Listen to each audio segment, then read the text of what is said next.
Pada hari ini saya akan menjalankan satu temuduga berkaitan dengan program khidmat masyarakat bersama rakan serumah saya iaitu Philip. Jadi antara soalan yang akan saya tanya yang berkaitan dengan khidmat masyarakat, terutama sekali pada soalan yang pertama adalah apakah aktiviti khidmat masyarakat yang anda lakukan semasa PKP ini? Semasa dalam Perintah Kawalan Pergerakan ini, antara aktiviti yang saya jalankan adalah membersihkan dalam dan luar kawasan rumah. Selain daripada itu, dalam pada masa yang sama saya mengamalkan SOP kerana negara kita masih dalam tempoh Perintah Kawalan Pergerakan. Dan selain daripada itu, dalam menjalankan aktiviti ini juga saya mengajak rakan serumah iaitu ahli keluarga saya sendiri turut serta dalam aktiviti ini. Terima kasih untuk soalan yang pertama. Jadi kita beralih kepada soalan yang kedua. Soalan yang kedua adalah berkaitan dengan manfaat yang rakan serumah saya dapat setelah menjalankan aktiviti ini. Jadi apakah manfaat yang anda dapat daripada aktiviti ini?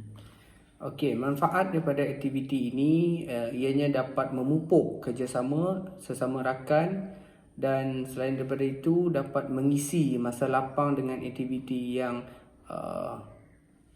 berfaedah. Dan seterusnya dapat mewujudkan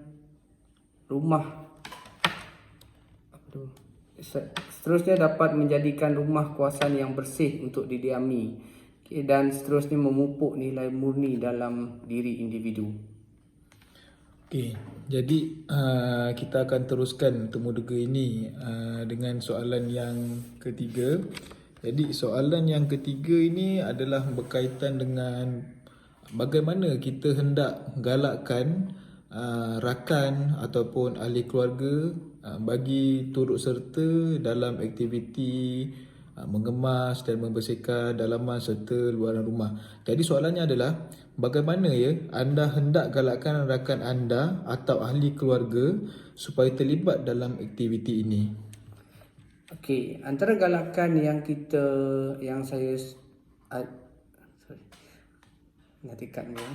antara galakan yang saya jalankan adalah untuk mengajak mereka turut serta dalam aktiviti yang dijalankan, dan kita juga boleh menjadi contoh yang baik kepada masyarakat, dan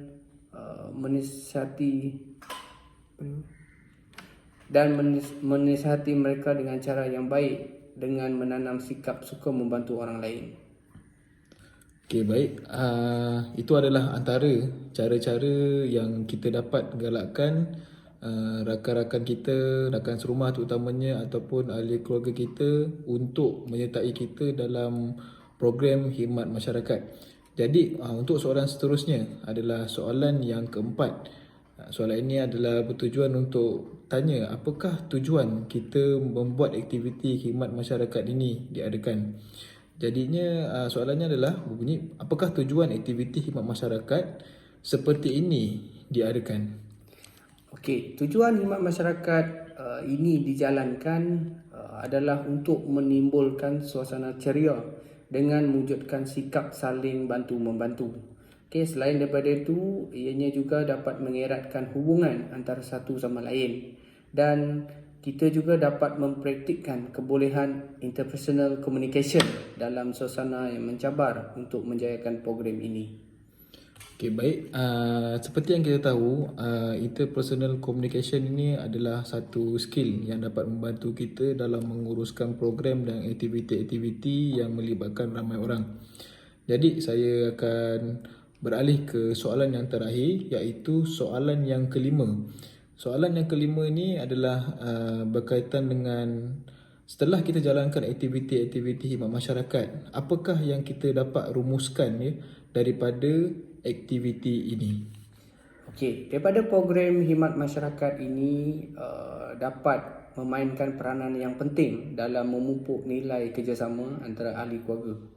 Selain daripada itu, melalui program ini juga kita dapat membentuk jati diri seseorang individu itu menjadi contoh yang baik pada masyarakat dan komuniti setempat. Jadi itu merupakan soalan yang terakhir dan saya ucapkan terima kasih kepada rakan serumah saya, Philip, kerana sudi ditemu bual berkenaan dengan aktiviti berkaitan khidmat masyarakat. Sekian saja dari kami. Sekian, terima kasih.